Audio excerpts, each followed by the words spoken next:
Walienda kuomba kazi kupitia Chama cha Mapinduzi, naomba tukatekeleze kazi tulizoziomba. Mimi kama mwenyekiti wa wilaya sijawahi naendelea kusema kila mara napopita, sijawahi kuombwa na Chama cha Mapinduzi niombe nafasi nilionayo mimi. Lakini mimi mwenyewe kwa utashi wangu, kwa utayari wangu nilienda kuiomba na nina majukumu ya kuyatekeleza yale yote ambayo niliomba chama niwaisimamie. Sisi moja. Sasa mwingine niseme kwa wawakilishi wa wananchi, hasa waheshimiwa wabunge tulionao hapa.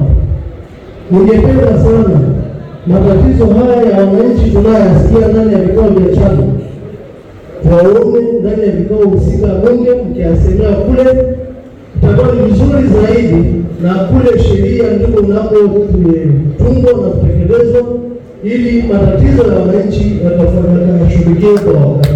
Hizo ndio itakuwa sio sawa sana kama kila mahali kila mmoja analalamika, kiongozi analalamika na raia wa kawaida analalamika. Kila mtu akafanye kazi aliyoomba.